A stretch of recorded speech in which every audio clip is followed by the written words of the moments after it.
with Nick Mason, the drummer of Pink Floyd, to play in one concert with Roger Waters and the great band. That is my passion.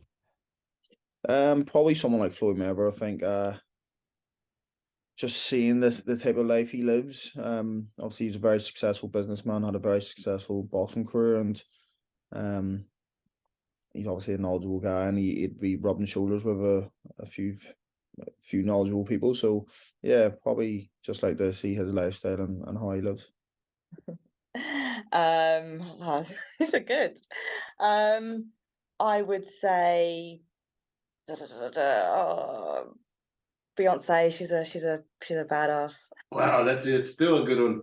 You know what? I'd like to be Carlos Santana for a day. Just get out there and play some music, man. And people, they always confuse me with Edward James Olmos, and every once in a while I'll get a Santana. But just to be on stage and playing guitar would be badass.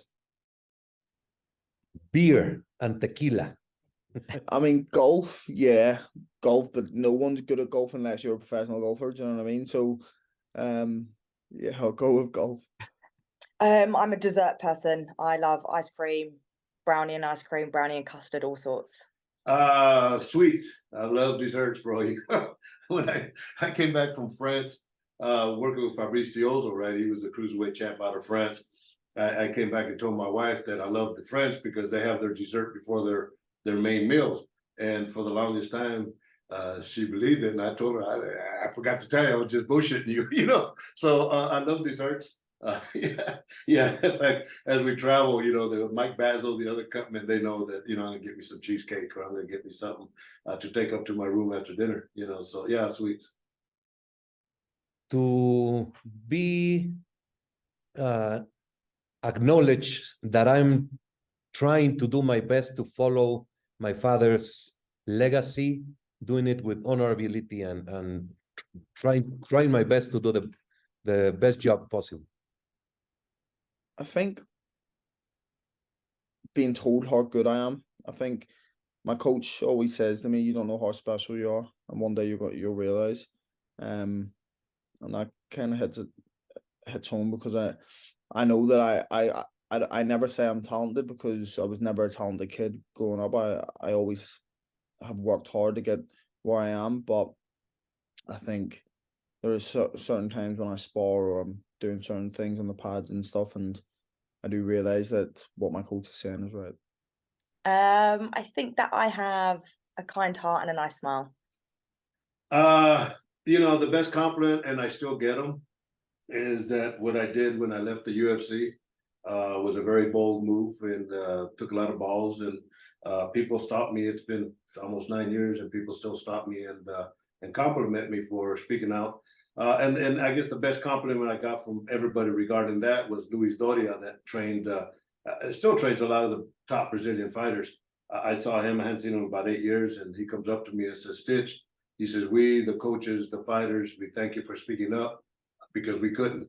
So that's, you can't get no better than that, to knowing that what I did has an effect on everybody. This thing with Francis Ngannou might have been because of these transitions. So proud of that. Oh, I love watching bloopers on video. Those things in different platforms, that just the bloopers, I laugh so much. Oh, never fails to make me laugh. Ooh.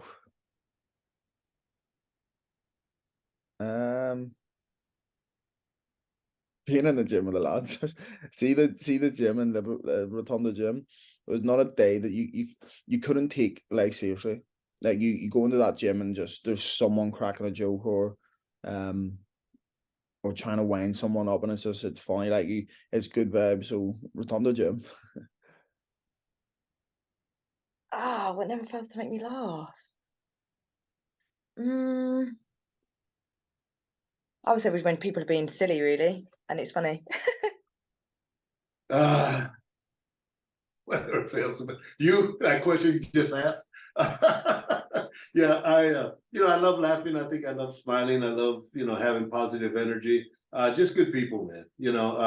I'm not good with assholes and kiss asses, and you know, good people that have good energy. That's to me is big. It gives me energy. The worst piece of advice I ever received would be to be arrogant and to be not so available to everyone. The worst piece of advice was probably as an amateur being told that I'd advise you to stay out of his weight or his weight or his weight. I was told multiple times, 3 names come to mind, that I wouldn't beat them, and I beat all 3 of them multiple times. The worst piece of advice would be, you've done well with these. The worst piece of advice would be, oh, I don't know. I've only really had good, I guess. When I was learning to be a cut man, well, I guess it was a comment more. This is over 35 years ago. I went to a boxing event, and this guy did a good job, and I was making the transition from a coach to learning how to work cuts. And I asked this one guy, as he did a good job, trying to learn to be a cut man, can you tell me what you did? And he looks at me and says, fuck you, I'm taking this to my grave, and you got to learn like me. And he walked away. That was probably, but I'm showing him now, now he's taking pictures with me. He forgot about it, but I'm saying that's what you get. Thank you for your not believing in me. But that was the old mentality of boxing at that day, that it was a secret that they were going to take it to their grave. And I don't look at it that way.